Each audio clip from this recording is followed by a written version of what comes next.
मराठी भाषिक भक्त समाजास सहज समजावे म्हणून हिंदी भाषेतून मराठी भाषेत रूपांतरित करण्यात आलेला आहे.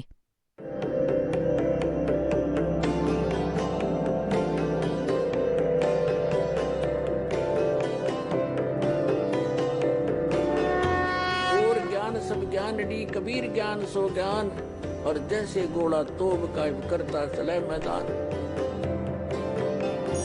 जगद्गुरु तत्वदर्शी संत रामपालजी महाराजांचे अमृत वचन सर्व पवित्र धर्मांच्या व पवित्र शास्त्रांच्या आधारावर. तर पुण्यात्मांनो, हे तीर्थ कसे तयार झाले? आता जसे हे एक अमरनाथ धाम आहे, हे कसे बनले? पार्वती मातेला भगवान शंकरांनी त्या एका स्थानी सुकलेल्या वृक्षाखाली एकांत स्थानी जो मंत्र दिला होता, प्रथम मंत्र, तो मंत्र हा दास तुम्हाला सांगतोय. याला मोक्ष मंत्र असे म्हणतात. यातून मोक्षाची प्राप्ती होते. तर जिथे पार्वती मातेला हा उपदेश प्राप्त झाला, भगवान शंकरांनी हा मंत्र पार्वती मातेला दिला, हा अमर मंत्र, तर त्या पार्वती मातेसाठी ते स्थान अमरधाम आहे, तुम्हा आम्हासाठी नाही. आता जसे हे तीर्थ आणि हे अमरधाम जसे कसे, बरवालामध्ये हा मंत्र कुणाला मिळाला तर बरवाला झालं त्याच्यासाठी अमरधाम. आता इथे बरवालामध्ये आणि इथे अजून कोणीही नाही, सर्व काही सुन्न पडलेले आहे. जसे एखाद्याने करोथा आश्रमात दीक्षा घेतली होती तर त्याच्यासाठी ते अमरधाम करोथा आहे. आता तिथे कोणी नाही, हा दास इथे बसलाय, तर तिथे करोथामध्ये डोकं ठेवून काही उपयोग नाही. या दासाची वचने इथे ऐकाल, सत्संग कराल, आशीर्वाद प्राप्त कराल, तर इथेच तुम्हाला लाभ प्राप्त होईल. तर अमरधाम जे आहे ते एक आदरणीय स्मारक तर आहेच, की या ठिकाणी एक अशी घटना घडली होती, परंतु तुम्ही तेथे जाण्याने तुम्हाला कसलाच लाभ प्राप्त होणार नाही. असा संत शोधावा लागेल ज्याच्यापाशी जो अमर मंत्र असेल, आणि भले तो मंत्र बरवालाच्या एखाद्या गल्लीत प्राप्त झाला तर तेच तुमच्यासाठी अमरधाम आहे. त्या मंत्राने मोक्ष मिळेल, त्या स्थानाने नाही. तर पुण्यात्मांनो, हे तीर्थ कसे तयार झाले? आता यात अनेक मतं आहेत की एक ऋषी होता, त्याने तिथे बसून साधना केली आणि त्याने मोक्ष प्राप्त केला. तर पुण्यात्मांनो, जसा एक खलबत्ता असतो सामग्री कुटायचा, औषधे कुटायचा, लोखंडी, 1.5 फुटाचा, मुसळासारखा, 1 फुटाचा, 1-1.5 फुटाचा किंवा 2 फुटाचा आणि 9 इंच रुंद, तर तो खलबत्ता एकाचा त्याच्या शेजाऱ्याने मागितला आणि त्याने त्यामध्ये काही होम हवनाची सामग्री कुटली आणि खलबत्ता साफसूफ करून पुन्हा ज्याचा होता त्याला देऊन टाकला ज्यांचा होता. रात्री जेव्हा ती व्यक्ती विश्राम करू लागली तेव्हा त्या खलबत्त्यामधून सुगंध येत होता. त्याने पाहिलं की हा सुगंध कुठून येतोय. पाहता पाहता त्याच्या लक्षात आलं की हा सुगंध तर खलबत्त्यामधून येतोय. त्याच्या लक्षात आलं की हा खलबत्ता तर शेजारी घेऊन गेला होता, त्यात त्याने काही सामग्री कुटली. तर पुण्यात्मांनो, त्याने सगळी सामग्री काढून घेतली आणि ते साफसूफ करून परत देऊन टाकला, तरी सुद्धा त्यातून सुगंध येतोय. ती जी सामग्री कुठली होती ती एक भिन्न वस्तू आहे. त्याचा सुगंध जो खलबत्त्यामध्ये थोड्या बहुत प्रमाणात राहिला होता तो एखाद्या दिवसानंतर निघून जाईल. आता हे तीर्थ म्हणजे एक खलबत्ता समजा, आणि जशी त्या ऋषीने त्यात सामग्री कुटली, म्हणजेच तिथे बसून साधना केली, ती सर्व कमाई घेऊन तो आपल्या निजधामास निघून गेला, जिथे त्यास त्या साधनेच्या मदतीने जायचे होते. ते तीर्थ तर एक खलबत्ता आहे. जिथे संतांनी साधना केली अशा ठिकाणी 1-2 महिने, जास्तीत जास्त 1-2 वर्ष राहिलं तर जीवाला आराम मिळतो, परंतु त्यामध्ये ते सामग्रीवालं काम नाही होणार. त्यामुळे रोज सुगंध मिळवण्यासाठी पुष्कळ सामग्री त्यात कुटावी लागेल. म्हणजेच सत्साधना तुम्ही कुठेही बसून करा, जशी त्या ऋषीने केली. जर तुम्ही तुमच्या घरी साधना केली तर ते घर तुमच्यासाठी तीर्थ आहे, ना की असे स्थान जेथे दुसऱ्याने साधना केली असेल. तेथे जाण्याने आपल्याला काय लाभ होईल? जसे की हा दास पहिले गावागावामध्ये सत्संग करू लागला, तर जेथे कोणी सत्संग ऐकला व उपदेश घेतला, आणि आम्ही भट्टी बनवून खीर बनवत असू, हलवा बनवत असू, भाज्या बनवत असू, आणि तिथून आम्ही पुढच्या शहरी जात असू, त्यानंतर कुणी व्यक्ती इतर कोणास तरी घेऊन हे दाखवण्यास जाई की हे पहा, इथे रामपालजींचा सत्संग झाला होता, येथे खीर बनली होती, येथे हलवा बनला होता, येथे बसून खाल्लं होतं. आता पहा, तिथे ना रामपाल, ना तिथे खीर, ना हलवा. त्याला तर बंद भट्टीच दिसेल. हलवा तर तिथेच मिळेल जिथे रामपाल आहे. बंधूंनो, या प्रकारे तीर्थस्थानं समजा, व्रतांना समजा, तर हा सतलोक आश्रम तुमच्यासाठी सर्व धाम आणि तीर्थांचं काम करेल. येथे या आणि आपलं कल्याण साधा.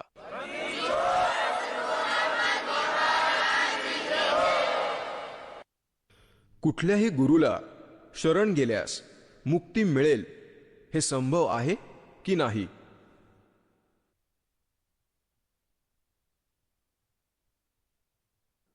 पूर्ण संतांची काय ओळख आहे?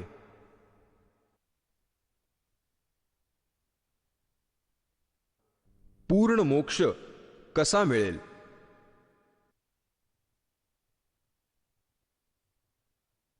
तर पुण्यात्मांनो,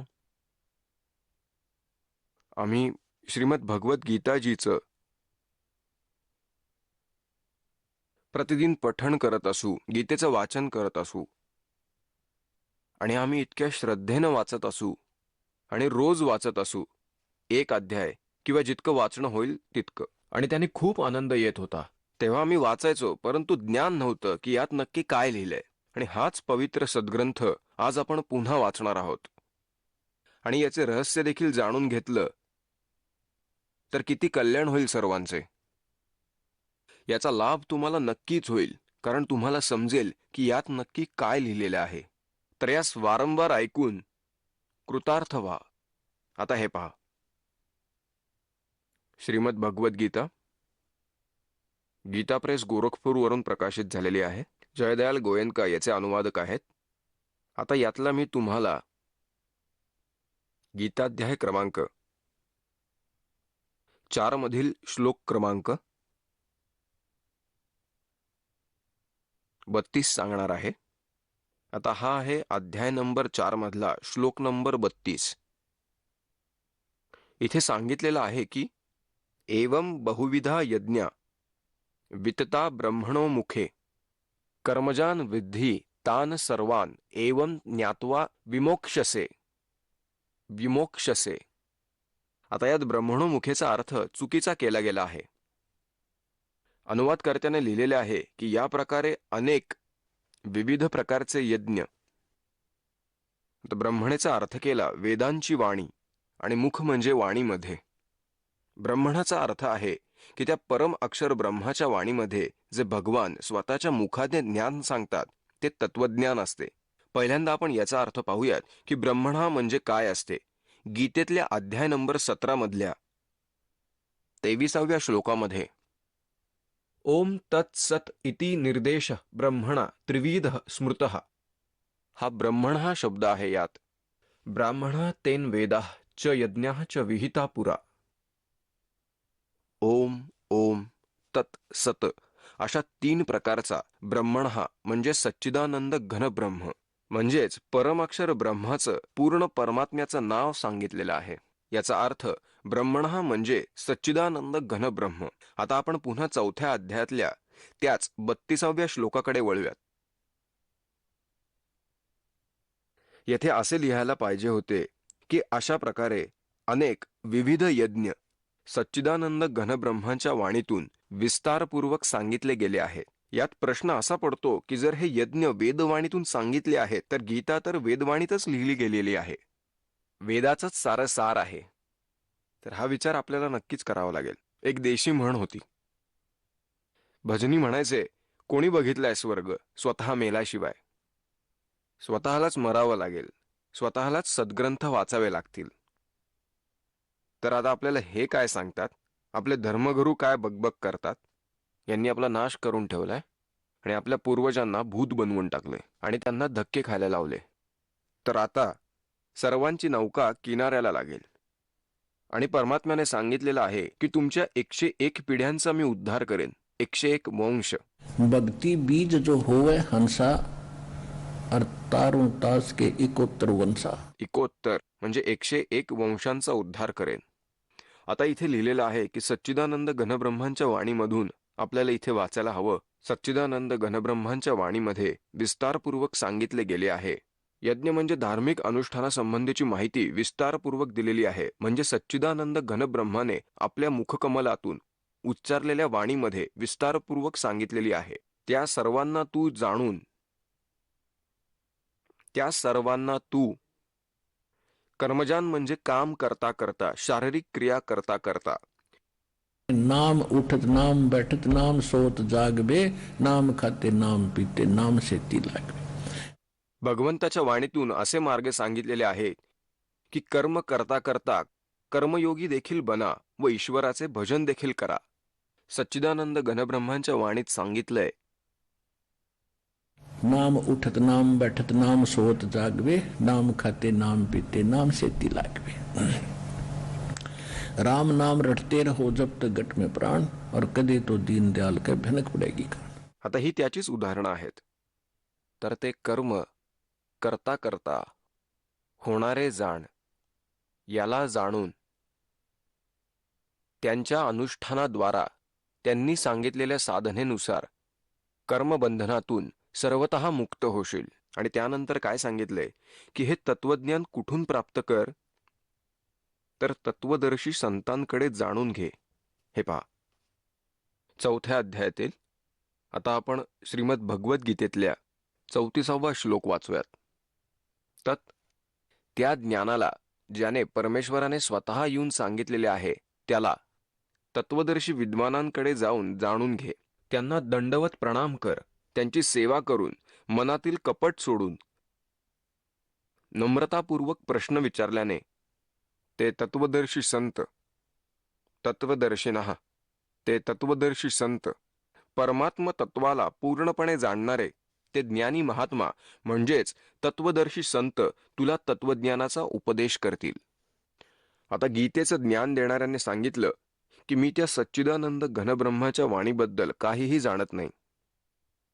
तर आपल्या स्तराचे ज्ञान त्याबद्दल गीतेमध्ये सांगितलेलंच आहे. या इथे आपण बघूयात 8व्या अध्यायात 13व्या श्लोकात गीतेमध्ये की माझं केवळ ओम अक्षर आहे आणि ह्याचा जप शेवटच्या श्वासापर्यंत करायचा आहे. आणि हे करता करता ओम पासून जे लाभ प्राप्त होतील ते हे बघा.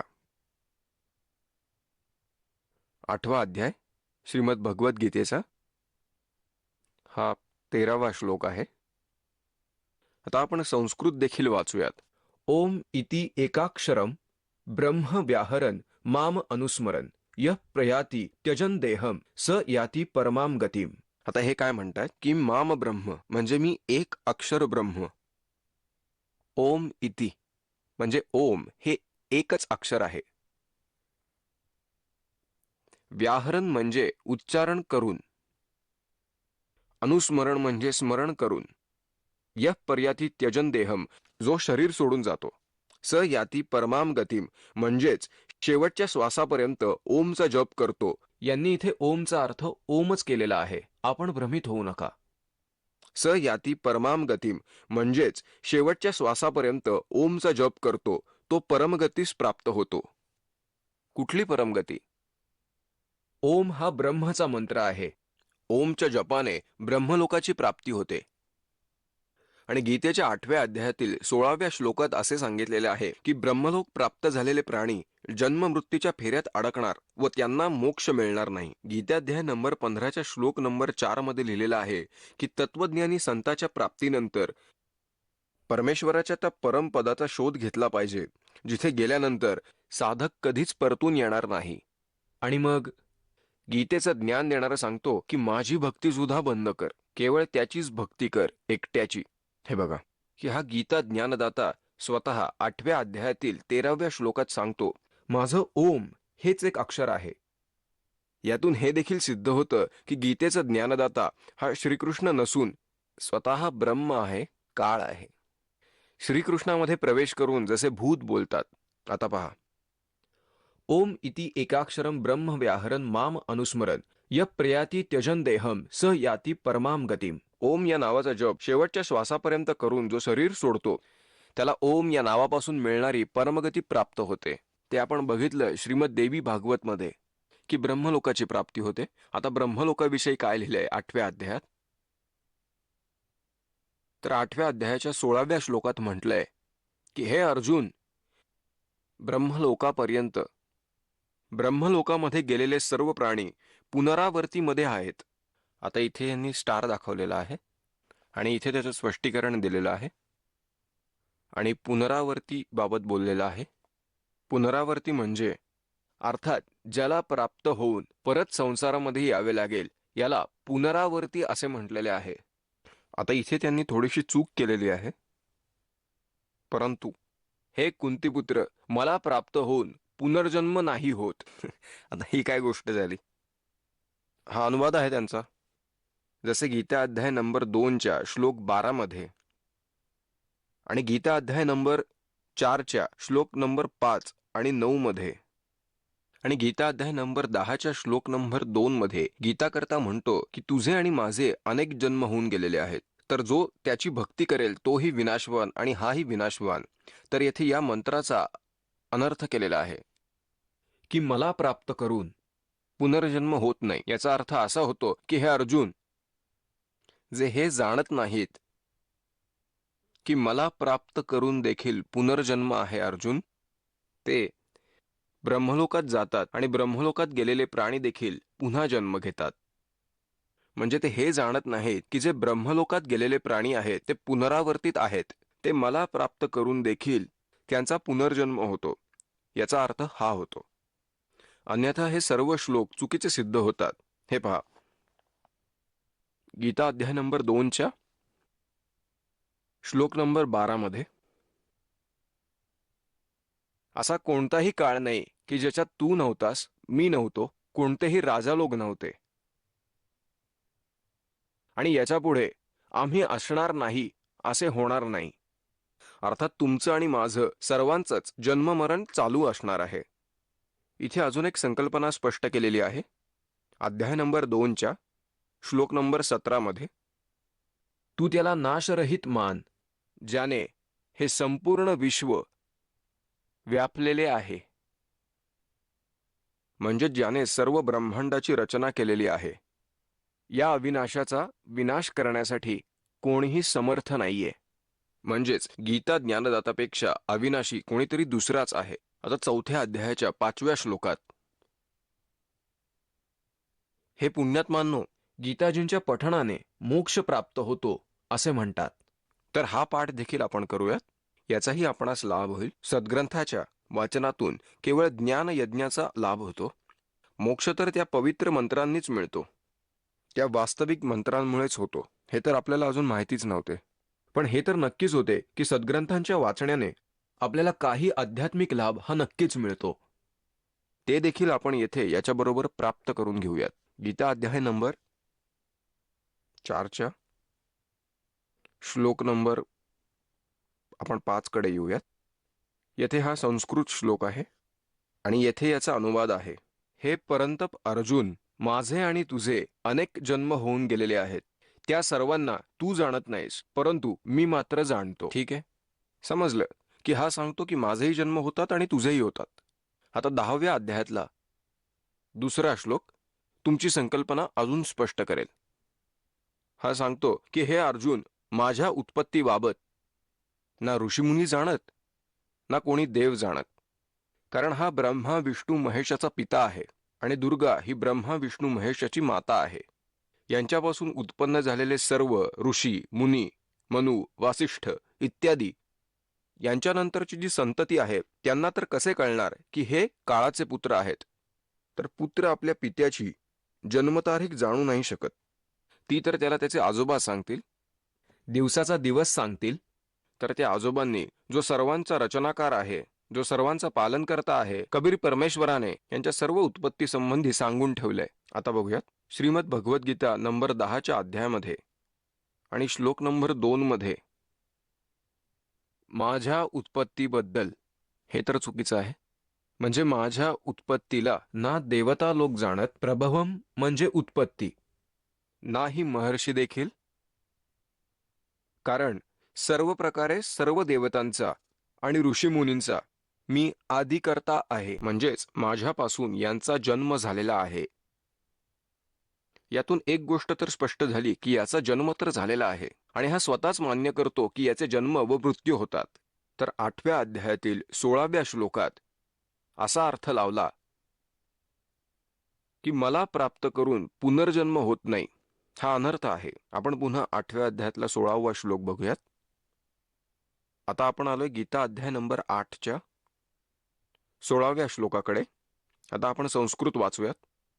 आ ब्रह्मभुवनात म्हणजे ब्रह्मलोकांपर्यंत, लोकाहा म्हणजे सर्व लोक, पुनरावर्तिनः म्हणजे जे गेले आहेत त्यांचा जन्म मृत्यू होतो. हे अर्जुन, आणि न विद्यते म्हणजे हे जाणत नाहीत. विद्य म्हणजे विद्य धातू आहे, विद्या याचा अर्थ होतो हे जे जाणत नाहीत. हे नाही जाणत की ब्रह्मलोकांपर्यंत सर्व लोक हे पुनरावर्तित आहेत, म्हणजेच त्यांचं आवागमन चालू राहील. म्हणजेच की ते जे जाणत नाहीत, माम उपेत्य तू कौंतेय पुनर्जन्मः, मला प्राप्त करूनही त्यांचा पुनर्जन्म आहे. अर्जुन, न विद्यते म्हणजे जे हे जाणत नाहीत की ब्रह्मलोकापर्यंत सर्व लोक हे पुनरावर्तित आहेत, आणि पुनरावर्तीचा अर्थ ते येथे सांगत आहेत, ज्याला प्राप्त करून पुन्हा संसारामध्ये यावं लागतं. आणि हे सांगतात की हे अर्जुन, तुझे माझे खूप जन्म झालेले आहेत आणि पुढेही होतील, होतच राहतील, आणि याच्या आधीही मेले, की हा अर्थ त्यांनी चुकीचा केलेला आहे. तर आपण हे पूर्ण मुळापासून काढून टाकू, म्हणजे कोणतेही अज्ञान राहणार नाही, असं म्हणतात. नौ मन सूत उलझिया, ये ऋषि रहे जख मारे, और सतगुरु ऐसा सुलझाए दे भाई उलझे न दूजी बार. हा दास आहे तो सद्गुरू.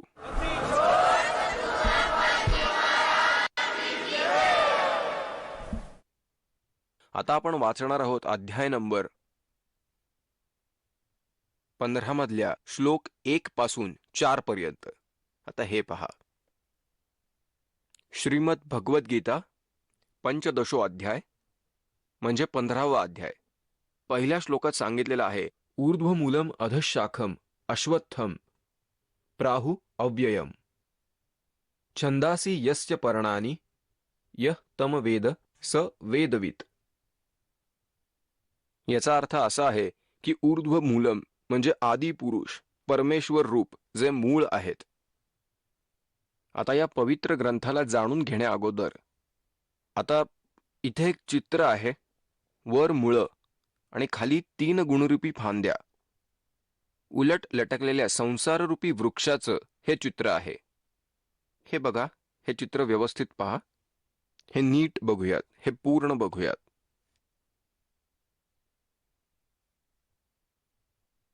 आता हे जे आपल्याला पूर्ण दिसतंय, हे जे काही आपण सर्व बघू शकतोय, हा एक वृक्ष आहे. वर मुळं आहेत. आता गीतेच्या ज्ञानदाताने असे सांगितले आहे की ऊर्ध्वमूलम अधशाखम, वरती सगळी मुळं, खाली फांद्या असलेला हा संसाररूपी वृक्ष अविनाशी आहे. आणि जो संत हे सांगू शकेल की याचे सर्व भाग, मूळ कोण परमेश्वर आहे, खोड कोण परमेश्वर आहे, ही जाड फांदी कोण आहे, या तिन्ही फांद्या कोण आहेत, आणि या पर्णरूपात कोण आहे, जो हे सांगू शकेल तो तत्वज्ञानी संत आहे, तो वेदांचे सार जाणणारा आहे. तर 600 वर्षापूर्वी परमात्म्याने, सच्चिदानंद घनब्रह्मने स्वतःच्या मुखाने असे सांगितले होते की हे तत्वज्ञान काय सांगते.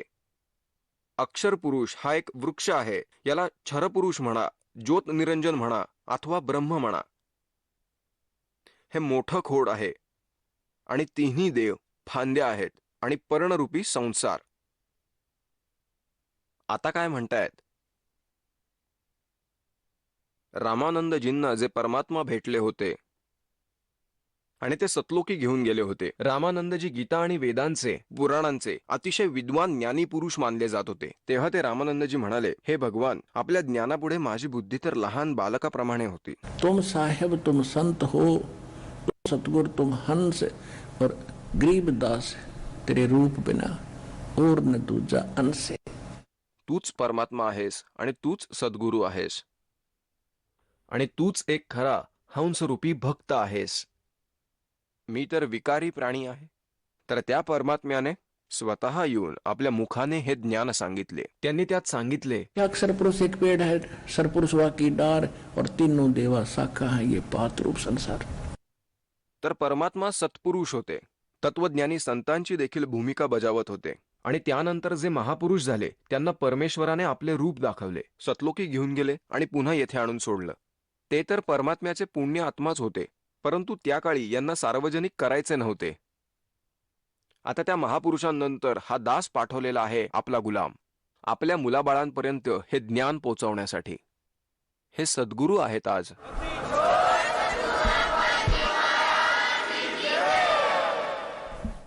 श्रीमद भगवद्गीतेचा 15वा अध्याय आणि पहिला श्लोक पुन्हा एकदा पाहूया.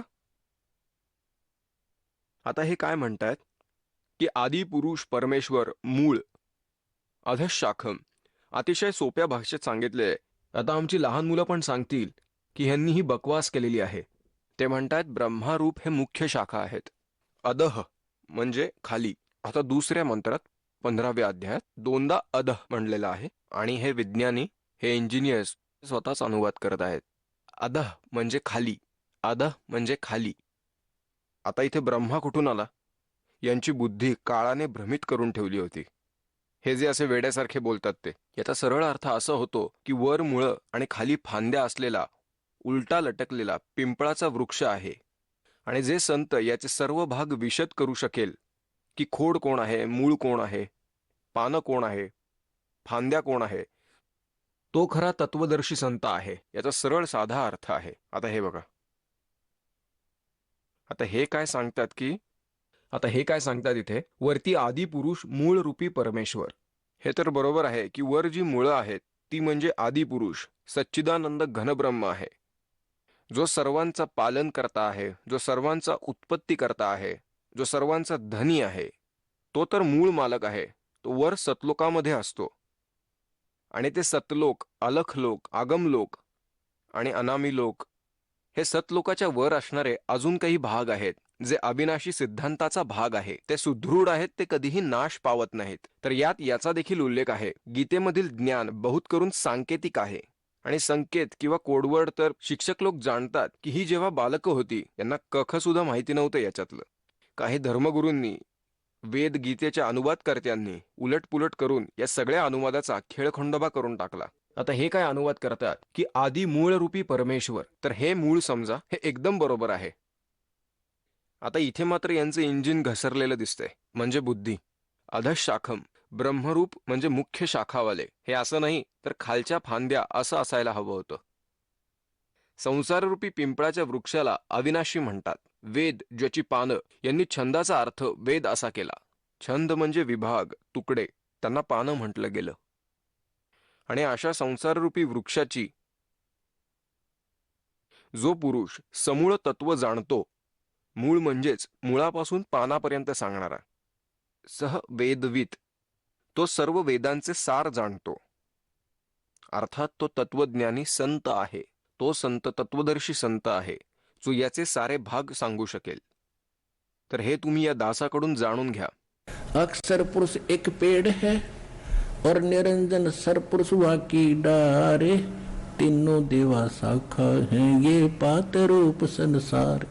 तर हा दास आहे तो विद्वान, तो तत्वज्ञानी संत या विश्वामध्ये.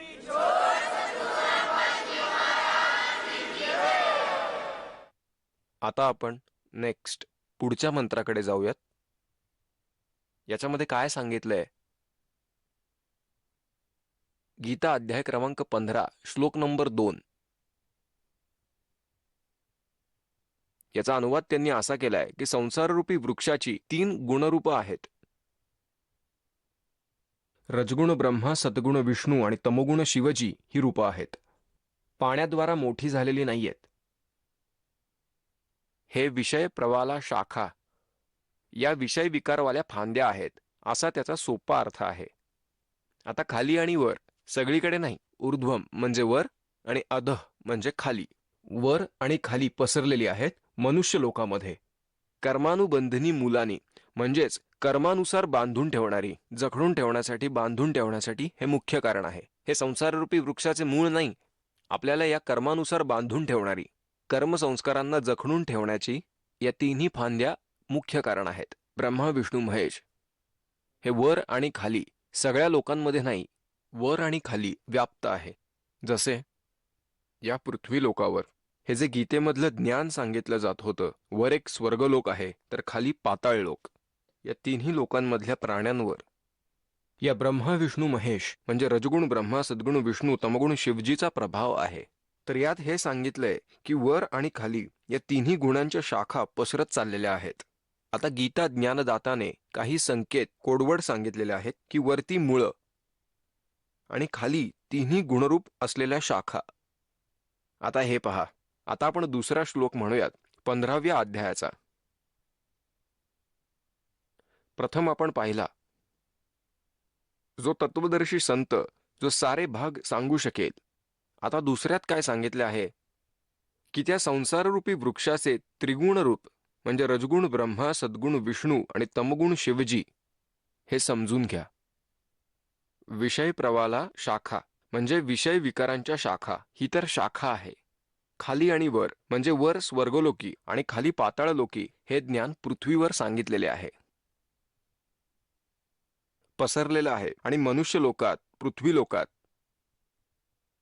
कर्मानुबंधनी मुलांनी म्हणजेच कर्मानुसार अडकून ठेवण्याची ही मुख्य कारणं आहेत.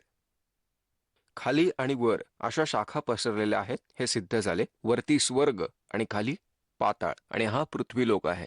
या त्याच्या 3 शाखा आहेत हे सिद्ध झालं. आता या तिसऱ्या श्लोकात काय सांगितलंय की या संसार वृक्षाचे स्वरूप जसे सांगितले आहे तसे इथे या विचार काळात दिसून येत नाही. आता गीतेचा ज्ञानदाता सांगतो की मी या सृष्टीच्या रचनेबाबत पूर्णपणे सांगू नाही शकत, कारण याचा तर भगवंताच्या नंतर जन्म झालेला आहे.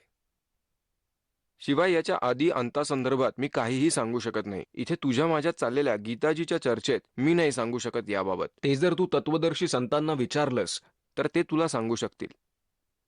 तर हेही स्पष्ट झालं की हा देखील अल्पज्ञ आहे आणि गीता ज्ञान पूर्ण नाही. तरी देखील जे सांगितले आहे ते चुकीचं नाही हे मान्य करावं लागेल. हे बघा, याचा आदी आणि अंत असे दोन्हीही मिळवू शकत नाहीत. या संसार वृक्षाचे स्वरूप जसे आहे तसे या विचार काळात दिसून येत नाही. म्हणजे मी जे गीताज्ञान देत आहे त्यामध्ये दिसून येत नाही. म्हणजेच मी नाही सांगू शकणार, कारण याचा आदिही नाही आणि अंतही नाही. याचा अर्थ ज्याने रचली आहे ते सांगतील ना याची चांगल्या प्रकारे स्थिती आहे. म्हणूनच सुविरूढ मूलम अश्वत्थम दृढेन असंग शस्त्रेण छित्वा. आता सुविरूढ मूलम म्हणजे या संसाररूपी वृक्षाचे मूळ वरती आहे, तो पूर्ण परमात्मा. आणि जेथे तो राहतो ते दृढ स्थान आहे, अविनाशी स्थान आहे. तर याचा अर्थ असा आहे की त्या दृढ मूळ असलेल्या म्हणजेच जे परमात्म्याचं अविनाशी स्थान आहे ते कधीही नाश पावत नाही. त्या स्थानी असलेल्या संसाररूपी वृक्षाला तत्वज्ञानरूपी शस्त्राने कापून म्हणजेच उत्तम प्रकारे जाणून म्हणजे तत्वदर्शी संताकडे जाऊन यांनी इथे चुकीचा अनुवाद केलाय. यांनी येथे वैरागरूपी शस्त्राने नाही तर तत्वज्ञानरूपी शस्त्राने म्हणजेच तत्वज्ञानाचा उल्लेख केलेला आहे. त्याच्यानंतर हे बघा, तिसरा श्लोक वाचतोय आता आपण.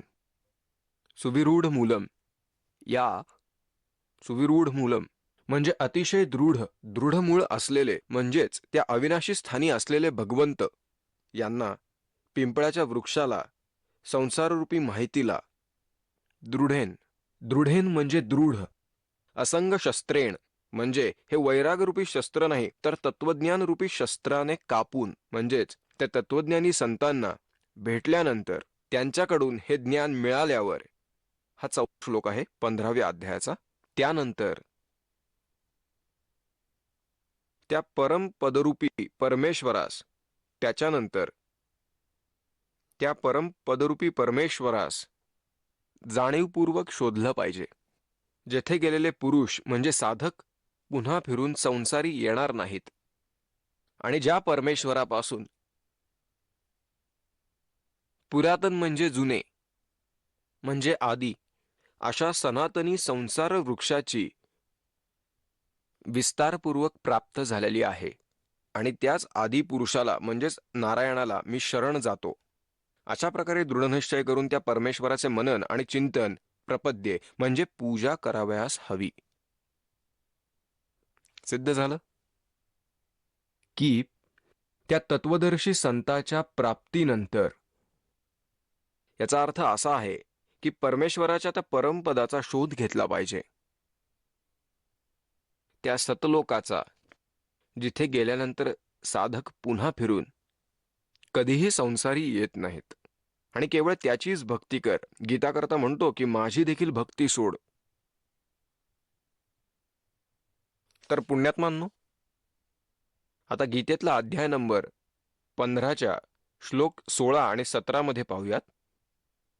या 3 पुरुष सांगितलेले आहेत, क्षरपुरुष, अक्षरपुरुष आणि तिसरा तो परम अक्षर पुरुष. त्याला तुम्ही क्षरब्रह्म म्हणा, क्षरपुरुष म्हणा, अक्षरब्रह्माला अक्षरपुरुष म्हणा. आता हा जो क्षरपुरुष अथवा क्षरब्रह्म आहे, हा ज्योत निरंजन काळ आहे, हा 21 ब्रह्मांडाचा स्वामी आहे. ब्रह्म म्हणजे भगवान आहे, तर हा पहिल्या श्रेणीत आला, हा तोही भगवान म्हणला जातो, मालक. आणि ह्याच्यानंतर तो अक्षर ब्रह्म आहे आणि त्यानंतर जे आहे ते परम अक्षर ब्रह्म आहे, जो 3ऱ्या नंबरचा परमात्मा आहे. तो परम अक्षर ब्रह्म आहे, तो वास्तवात अविनाशी आहे. ते इथे स्पष्ट होत आहे बघा, गीता अध्याय 15 मध्ये. आणि श्लोक नंबर 16 मध्ये आता वाचणार आहोत आपण.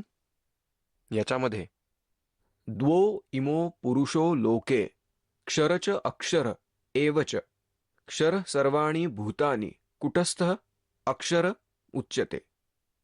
याचा सरळ अर्थ असा आहे की या संसारी, या भूतलावर, या काळाचे, या क्षरपुरुषाचे, अक्षरपुरुषाचे जितके ब्रह्मांड आहेत ते नाशवंत आहेत. तर या सर्वांना एक लोक म्हटले गेले. या लोकात 2 पुरुष, 2 प्रभू मानले जातात. पुरुष म्हणजे स्वामी.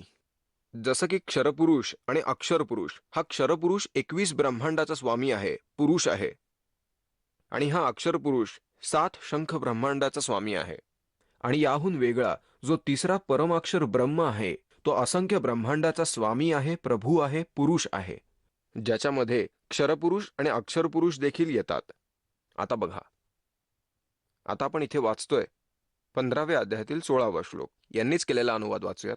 या संसारी नाशवान आणि अविनाशी हे देखील 2 प्रकारचे पुरुष म्हणजे स्वामी आहेत, प्रभू आहेत, मालक आहेत. 2 प्रकारचे. सर्व प्राण्यांचे शरीर तर नाशवान आहे, परंतु जीवात्मा अविनाशी आहे. याचा साधासा सरळ अर्थ आहे, क्षर म्हणजे नाशवान असतो, अक्षर म्हणजे अविनाशी असतो. या अक्षर पुरुषाचे आयुष्यमान फार मोठे आहे, म्हणूनच हे अविनाशी दिसतो, परंतु हा वास्तवात अविनाशी नाहीये. जसं की एक तर चीनी मातीचा कप आहे, प्लेट आहे, आणि एक स्टीलची प्लेट असेल, कप असेल, की चीनी मातीचा बनलेला कप साहजिकच हातातून पडून फुटणार, हे तर गृहीतच आहे, तुकडे तुकडे होणार. तर ही स्थिती आहे क्षरपुरुष आणि याच्यामध्ये जेवढे प्राणी मात्र आहे त्यांची, यांच्या लोकांची. आणि अक्षरपुरुष समजा की तो स्टीलचा कप आहे, स्टीलला देखील गंज चढेल आणि एक दिवस तो विनाश पावेल, पण त्याला खूप काळ लागेल, तो इतक्या सहजतेने तुटणार नाही. म्हणूनच त्याला अक्षर म्हटलेलं आहे, अक्षर पुरुषाला. अक्षर म्हणजे अविनाशी, अक्षर पुरुष म्हणजे अविनाशी परमात्मा असतो. तो अविनाशी दिसतो, परंतु हा अविनाशी नाहीये. याचा निर्णय 17व्या श्लोकात केलेला आहे की तो प्रत्यक्षात अविनाशी यांच्यापेक्षा भिन्न आहे. हे पहा, या संसारामध्ये नाशवान आणि अविनाशी पण. अक्षर म्हणजे अविनाशी असतो. 2 प्रकारचे पुरुष असतात, नाशवान आणि अविनाशी. आणि सर्व प्राण्यांचं शरीर तर नाशवान आहे, परंतु जीवात्मा मात्र मरत नाही, हे तर आपल्या सगळ्यांना माहिती आहे. आणि हे लगेचच सांगितलेलं आहे 17व्या श्लोकात की उत्तम पुरुष, पुरुषोत्तम, तो वेगळा आहे, जो 3ही लोकात फिरून सर्वांचं पालन पोषण करतो, ज्याला परमात्मा म्हणता येईल. आणि खरं तर तो अविनाशी आहे. हे पहा, तर वरती पाहिलेले अविनाशी नाहीच, हे तर नाशवान आहेत. 15व्या अध्यायाचा 17वा श्लोक 16वा वाचला. उत्तम पुरुष तू अन्य परमात्मा इति उदाहरित य लोकत्रयम आविश्य बिभर्ती अव्यय ईश्वरः. अव्यय म्हणजे अविनाशी, उत्तम पुरुष तर अन्य आहे, या दोघांपेक्षा भिन्न आहे. या दोघांपेक्षा उत्तम पुरुष तर कोणीतरी वेगळाच आहे, अन्य आहे, जो 3ही लोकात प्रवेश करून सर्वांचं पालन पोषण करतो. अविनाशी परमेश्वर परमात्मा या प्रकारे सांगितला गेला आहे. समजलं? लक्षात आलं? गीतेचा ज्ञानदाता क्षरपुरुष आहे, 21 ब्रह्मांडाचा स्वामी. आणि अक्षरपुरुष देखील नाशवान आहे, हा 7 शंख ब्रह्मांडाचा स्वामी आहे. आणि म्हणूनच सांगितलं गेलं आहे की या दोघांपेक्षा वेगळा असा पुरुषोत्तम आहे, जो तिन्ही लोकात प्रवेश करून प्राणीमात्रांचं पालन पोषण करतो. आता संसाररूपी वृक्षाची जी मुळं आहेत त्यानेच तर सर्वांचे पालन पोषण होते. तर त्या सर्वांचा पालक परमात्मा पूर्ण ब्रह्म सत्पुरुष कबीर साहेब आहेत. आता येथे काही अज्ञानी लोक अशी धारणा पसरवतात की रामपाल 15व्या अध्यायाच्या 18व्या श्लोकाबद्दल काहीच बोलत नाही. हे आपल्या अभ्यासक्रमाच्या बाहेरचं आहे, जे विषय दास घेऊन चालतात. परंतु आज मी तुम्हाला हे सांगणार आहे. याचा अर्थ हा आहे की हे आपण वाचून बघूयात. या 18व्या अध्यायात गीता करता आपल्याला काय सांगतो. कारण मी नाशवान जडवर्गापासून सर्वतः वेगळा आहे आणि अविनाशी जीवात्मापेक्षा उत्तम आहे. यासाठीच लोकांमध्ये आणि वेदांमध्ये पुरुषोत्तम या नावाने प्रसिद्ध आहे. आता इथे त्यांनी काय स्पष्ट केलंय ते आपण बघूया. यस्मात् क्षरम अतीत अहम अक्षरात अपीच उत्तम अतः अस्मी लोके वेदेच प्रथित पुरुषोत्तम. याचा सरळ साधा अर्थ असा आहे की माझ्या अंतर्गत 21 ब्रह्मांडात जितके प्राणी आहेत, भले ते ब्रह्मा विष्णू महेश असोत किंवा दुर्गा असो, यांच्या मी पलीकडे आहे. यांच्यापेक्षा मी बलवान आहे, शक्तिशाली आहे. आणि ज्या कारणामुळे मी लोकवेदांच्या आधारे, लोकवेद म्हणजे दंतकथा, ऐकलेल्या ऐकवलेल्या ज्ञानाच्या आधारे तयार झालेल्या कथा, लोकवेदांच्या आधारे मी पुरुषोत्तम म्हणून विख्यात आहे. कारण माझ्या अंतर्गत जेवढे आहेत त्यांच्यापेक्षा बलवान मी आहे. म्हणूनच मी पुरुषोत्तम म्हणून विख्यात आहे. कारण वास्तवात मात्र पुरुषोत्तम कोण आहे हे 17व्या अध्यायात सांगितले. उत्तम पुरुष तू अन्य परमात्मा इति उदाहरित य लोकत्रयम आविश्य बिभर्ती अव्यह ईश्वरः. अविनाशी कोण आहे तर तो आहे अविनाशी. गीता अध्याय नंबर 7 मधील श्लोक नंबर 29 मध्ये आता बघूयात. जरा मरण मोक्षाय 7वा अध्याय गीतेमधील. आता इथे पुढे 29 वरती लिहिलेलं आहे, जरा मरण मोक्षाय. जरा म्हणजे वृद्धावस्था आणि मृत्यूपासून सुटका होण्यासाठी माझ्या आश्रयाला येतात. माम आश्रित्य. जो प्रयत्नशील आहे ते म्हणजे ब्रह्म. तत् विदुः म्हणजे जे तत् ब्रह्मला जाणतात. कृत्स्रम अध्यातम कर्मच अखिलम. सर्व कर्माने परिचित आहे तीच व्यक्ती वृद्धावस्था आणि मृत्यू यापासून मुक्त होण्याचा प्रयत्न करते. आता हा अनुवाद वाचूयात. जो मला शरण येऊन आश्रित होऊन जरा आणि मृत्यूपासून, जरा म्हणजे वृद्धावस्था आणि मुक्त होण्यासाठी ते प्रयत्न करतात ते लोक, त्या ब्रह्मला, तत् म्हणजे तत् ब्रह्म, तत् ब्रह्म त्या ब्रह्मला संपूर्ण अध्यात्मास आणि संपूर्ण कर्मास जाणतात. यानंतर इथे 8वा अध्याय सुरू होतो. यात अर्जुन विचारतो, किम तत् ब्रह्म. हे ब्रह्म काय आहे? ज्यास जाणण्यासाठी सर्व लोक वृद्धावस्था आणि मृत्यूपासून मुक्ती मिळवण्यासाठी प्रयत्नशील आहेत, ते ब्रह्म कोणते? किम अध्यात्म किम करम पुरुषोत्तम. आता बघा, किम तत् ब्रह्म किम अध्यात्म किम कर्म पुरुषोत्तम अधिभूतम च किम प्रोक्तम अधिदैवम किम उच्यते. 8व्या अध्यायातील प्रथम श्लोकात विचारलेल्या प्रश्नाचे उत्तर गीतेचा ज्ञानदाता 8व्या अध्यायातील 3ऱ्या श्लोकात देत आहे. हे पहा, हा 3रा मंत्र आहे. अक्षरम ब्रह्म परमम. तो परम अक्षर ब्रह्म आहे. तो परम अक्षर ब्रह्म आहे. परम अक्षर ब्रह्म म्हणजे तो 3ऱ्या नंबरचा ईश्वर आहे. एक आहे क्षरपुरुष, एक अक्षर पुरुष आणि उत्तम पुरुष आहे तो परम अक्षर ब्रह्म. आता गीता अध्याय नंबर 8 मध्ये श्लोक नंबर 5 आणि 7 मध्ये गीतेचा ज्ञानदाता असे सांगतो की माझी भक्ती करा 8व्या अध्यायाच्या 13व्या श्लोकात त्याला सांगितलेलंच आहे की माझा एक ओम मंत्र आहे. तर परमाक्षर ब्रह्मची जो भक्ती करेल त्याला तत्वदर्शी संताला विचारण्यास भाग पडेल. त्या संदर्भात 17व्या अध्यायातील 23व्या श्लोकात हे स्पष्ट केलेलं आहे. हे बघूयात.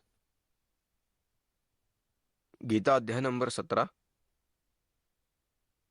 आणि श्लोक नंबर 23. ओम तत्सत इति निर्देश ब्रह्मणे त्रिविध स्मृत. ओम तत्सत अशी 3 नावे आहेत. सच्चिदानंद घनब्रह्माची ओम तत्सत अशी 3 नावे आहेत, ज्याला शरण जाण्यासाठी आपल्या गीताकरता सांगतो. असं सांगितलं आहे, त्याच्यापासूनच सृष्टीच्या आदिकाळात ब्राह्मण, वेद आणि यज्ञादी रचले गेले. याचा खरं तर अर्थ वेगळा होतो, परंतु आपले उद्दिष्ट हे आहे की आपला मंत्र 8व्या अध्यायातील 13व्या श्लोकात सांगतोच आहे. हे बघूयात. आणि येथे सच्चिदानंद घनब्रह्माच्या बाबतीत सांगितले आहे की त्याचे तर 3 मंत्र आहेत ज्याने त्याची प्राप्ती होईल. ओम आहे क्षरपुरुषाचा, तत् आहे अक्षर पुरुषाचा, सांकेतिक आहे, कोडवड आहे तत्, आणि सत हा त्या परम अक्षर ब्रह्माचा मंत्र आहे ज्याला सारनाम, आदिनाम, अजरनाम याला म्हणतात. तो गुप्त आहे, कोडवड आहे, जो या दासा व्यतिरिक्त या संपूर्ण विश्वात हा मंत्र कोणाच्या जवळ नाही आणि फक्त परमेश्वराजवळ आहे. आता हे काय म्हणतात गीतेच्या 8व्या अध्यायामध्ये, गीता अध्याय नंबर 8 मध्ये आणि श्लोक नंबर 13 मध्ये हा स्वतः सांगतो, ओम इति एकाक्षरम ब्रह्म व्याहरन माम अनुस्मरण. याचा सरळ अर्थ आहे की माम ब्रह्म म्हणजे मज ब्रह्माचं, ओम इति म्हणजे ओम, ओम एकाक्षरम, ओम हे एक अक्षर आहे, व्याहरन माम अनुस्मरण उच्चारण करून स्मरण करणे, य प्रयाती त्यजन देहम सह याती परमाम गतीम. माझ्या ब्रह्माचा हा एक मंत्र आहे. शेवटच्या श्वासापर्यंत, शरीर सोडून जाईपर्यंत जो याचं स्मरण करतो, म्हणजेच ओम पासून मिळणारी परमगती म्हणजे माझ्यापासून मिळणारी परमगती प्राप्त होते. आता इथून अनुवाद सुरू होतो. जो पुरुष ओम या एक अक्षररूप ब्रह्मला उच्चारण करताना माझ्या निर्गुण ब्रह्मचे चिंतन करत शरीराचा त्याग करतो, तो पुरुष परमगतीला प्राप्त होतो. ठीक, मिळता जुळता असा अनुवाद केलेला आहे. इथे उलट पुलट काही सांगितलेलं नाहीये. याचा अर्थ गीतेचा ज्ञानदाता ब्रह्म आहे, श्रीकृष्ण नाही. आता आपण येऊयात 8व्या अध्यायात. त्याच्या 3ऱ्या श्लोकात हेच सांगितलंय की तो परमाक्षर ब्रह्म आहे. आता 8व्या अध्यायातील श्लोक 5 ते 10 पर्यंत एक निर्णायक ज्ञान श्रीमद भगवद्गीतेमध्ये सांगितलेलं आहे. हे पहा, 8व्या अध्यायातला 3 मध्ये तर आपण आधीच वाचलंय की तो परमाक्षर ब्रह्म आहे. आता 5व्यात तो काय सांगतो, जो पुरुष शेवटच्या काळामध्ये सुद्धा माझे स्मरण करत शरीराचा त्याग करतो, तो माझ्या साक्षात रूपाला प्राप्त होतो. स मद्भावम याती म्हणजे माझा आणि त्याचा भाव एकरूप होतो. माझ्याप्रती त्याची श्रद्धा लागून राहते, यात काहीच संशय नाही.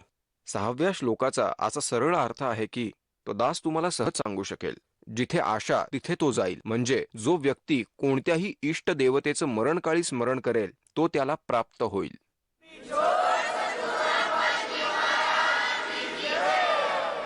चला आता आपण त्या श्रद्धाळूंचे अनुभव जाणून घेऊयात, ज्यांनी जगद्गुरू तत्वदर्शी संत रामपालजी महाराजांकडून दीक्षा प्राप्त केलेली आहे, तसेच त्यांच्याद्वारा सांगितलेल्या भक्ती मार्गावर चालत आहेत. नमस्कार. नमस्ते. आपलं नाव? बबन सुदाम वाघमळे. आपण कुठून आलात? मी पिंपळे गुरव, तालुका हवेली, जिल्हा पुणे इथून आलो आहे. आपला व्यवसाय काय आहे? मी व्यवसायाने वकील आहे आणि गेले 15 वर्षे मी शिवाजीनगर डिस्ट्रिक्ट कोर्टामध्ये वकिली व्यवसाय करतो. संत रामपालजी महाराजांची गुरुदीक्षा आपण कधी घेतली? संत रामपालजी माझी गुरुदीक्षा मला प्रथम 2013 मध्ये घेतली, ऑगस्ट 2013. संत रामपालजी महाराजांची गुरुदीक्षा घेण्या अगोदर आपण व आपला परिवार कोणती भक्ती साधना करत होतात? संत रामपालजी महाराजांची गुरुदीक्षा घेण्याच्या आधी आम्ही पारंपरिक भक्ती करत होतो, जशी गणपती बसवणे. आमच्याकडे गणपती उत्सव मोठ्या प्रमाणात असतो. 10 दिवस आम्ही गणपती बसवतो, गणपती आणतो घरामध्ये, 10 दिवस त्याची पूजा अर्चा करतो. गौराई वगैरे असते, त्या दुर्गा पूजा होते आणि त्यानंतर त्याचं उद्यापन करताना महापूजा वगैरे घातली जाते, भंडारा वगैरे केला जातो. या व्यतिरिक्त लक्ष्मीपूजन करतो. संक्रांती वगैरे सगळे सणवार, उरूस हे सुद्धा आम्ही पूजा करतो त्यामध्ये. आणि मी स्वतः या व्यतिरिक्त बलोपासना करत होतो, कलावती देवी त्यांची. त्यानंतर काही दिवस मी पांडुरंग शास्त्री आठवले यांच्या स्वाध्यायाला सुद्धा मी जोडलेलो होतो. संत रामपालजी महाराजांची दीक्षा घेण्याच्या आधी मी हॅपी थॉट्सला 3 ते 4 वर्ष जवळजवळ मी काम केलेलं आहे.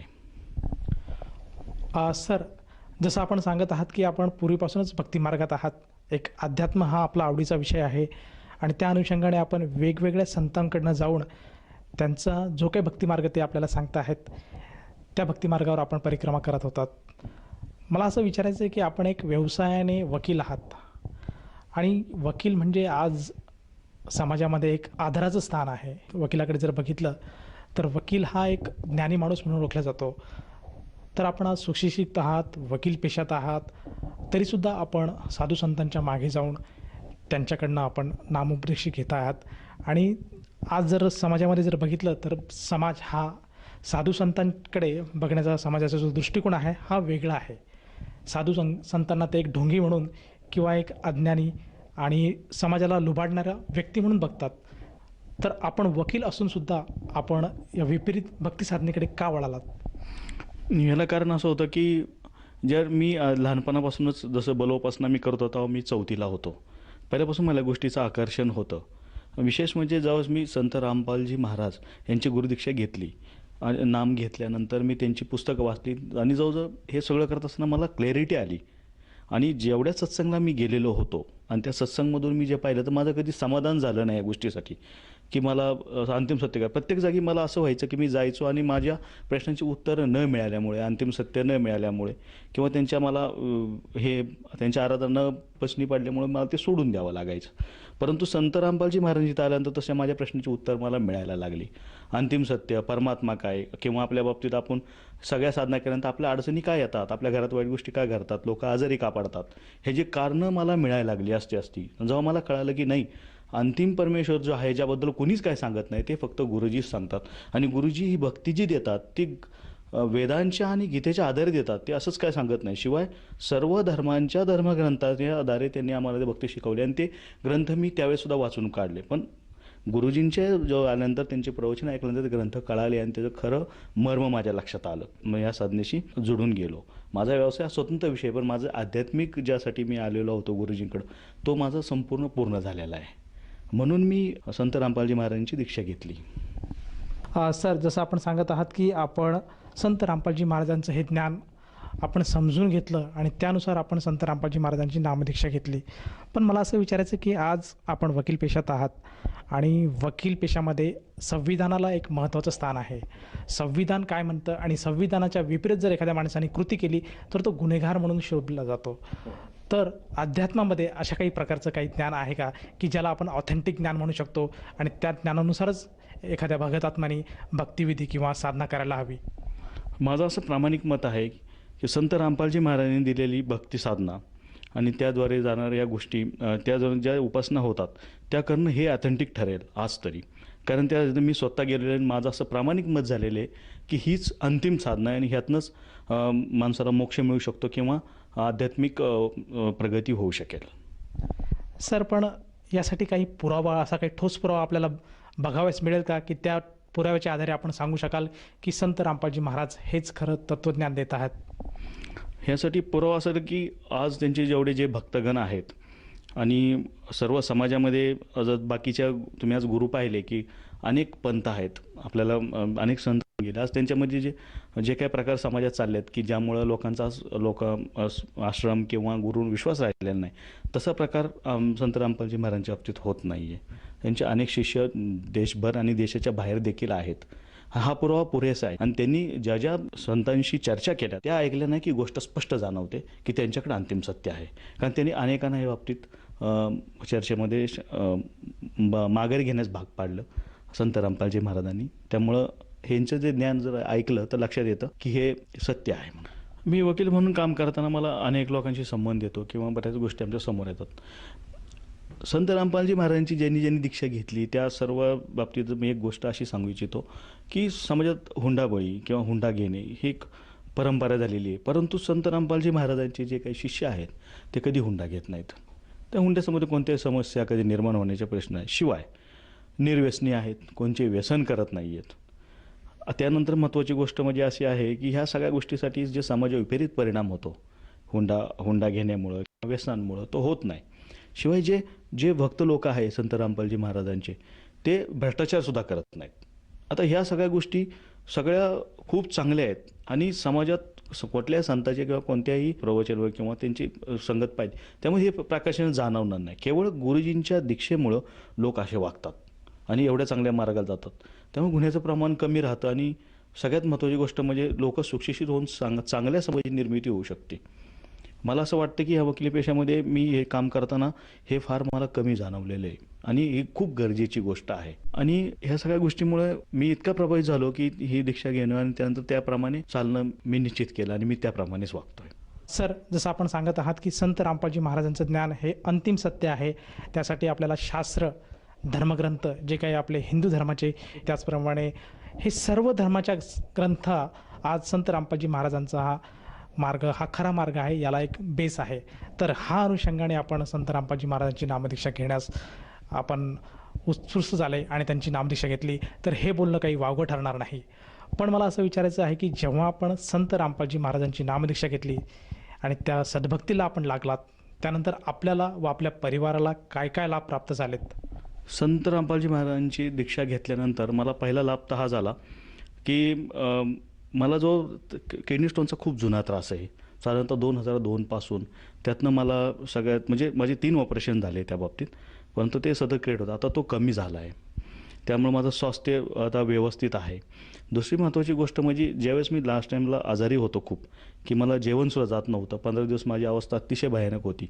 अशा वेळेससुद्धा मला गुरूंची प्रेरणा झाली की मी बरबालाला गेलो आणि तिथं मी डोकं टेकल्यानंतर मला वाटतं मी पहिल्यांदा प्रसाद आणि भंडारा घेतला होता आणि साधारणतः मी महिन्याभराने जेवलो होतो प्रथमतः. ही गुरुजींची माझी झालेली कृपा आहे. हा एक लाभ झाला. पण ह्यानंतर मला मानसिक स्वास्थ्य माझ्या रेग्युलर जीवनामध्ये मला त्यापासून खूप फायदे झाले. छोटे छोटे असे अनेक सांगता येतील, पण महत्त्वाचा हा फायदा की आध्यात्मिक फायदा, शारीरिक स्वास्थ्य, माझी आर्थिक माझी स्थैर्य आणि सगळ्यात महत्त्वाचे म्हणजे संस्कार आणि समाजात वागण्याची किंवा दया, क्षमा, विवेक ह्या गोष्टी. अति रागीट स्वभाव असतो, राग शांत झाला आणि हे सगळे गुण वाढायला लागले आणि या गुणामुळं खूप जास्त शांतता आणि स्थैर्य मिळायला लागलं. ही फार माझ्या दृष्टीनं ही फार मोठी गोष्ट आहे. समाजाला सुधारायची गरज आहे, जी मला सुद्धा आहे. सर, जसं आपण इथं सांगत आहात की संत रामपालजी महाराजांच्या शिकवणीमुळे, त्यांच्या अनुग्रहामुळे आपल्यामधले जे काही अवगुण होते ते पूर्णपणे दूर झालेत. तर ह्या अनुषंगाने आपण आपल्यासारखे जे आपले कलिग आहेत, जे आपले सहकारी आहेत आणि जो श्रोतावर्ग आज आपल्याला टी व्ही चॅनलच्या माध्यमातून बघत आहेत, या सर्व समाज बांधवांना आपण काय संदेश द्याल? मी समाज बांधवांना असा संदेश देईन की या सर्वांनी संत रामपालजी महाराजांची दीक्षा घ्यावी, त्यांचे ग्रंथ वाचन करावे आणि आपला लाभ करून घ्यावा, जेणेकरून त्यांचं आध्यात्मिक आणि हे भौतिक जीवनसुद्धा सुकर होईल. सर, जर कोणी साधकाला असं जाणवत असेल की आपण संत रामपालजी महाराजांची नामदीक्षा घ्यावी, तर तो साधक किंवा ती व्यक्ती संत रामपालजी महाराजांची नामदीक्षा कशी घेऊ शकेल? ह्याला अनेक मार्ग आहेत. जशी टी व्हीचे चॅनल आहेत ते ज्यांच्यावर ह्या संत रामपालजी महाराजांचे प्रवचन दाखवले जातात, त्याच्या खाली ते फोन नंबर्स किंवा तिथल्या नामदान सेंटरची माहिती दिलेली असती. तसेच जे ज्ञानगंगा पुस्तक वगैरे आम्ही समाजात आपण वाटतो तिथंही त्यांची माहिती दिली असते. त्याद्वारे ते नामदान सेंटरला जाऊन दीक्षा घेऊ शकतात. सर, या नामदीक्षेसाठी त्या साधकाला किती पैसे मोजावे लागतात? एकही पैसा नाही, काहीच पैसे द्यावे लागत नाहीत. ही संपूर्ण मोफत असते. धन्यवाद. धन्यवाद.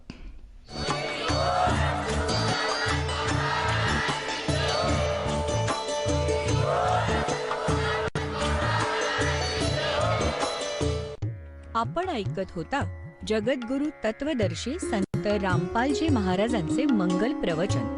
निःशुल्क नामदीक्षा प्राप्त करण्यासाठी आणि अधिक माहितीसाठी संपर्क करा 7030303951 7030303952. आमची वेबसाईट आहे www.jagadgururampalji.org.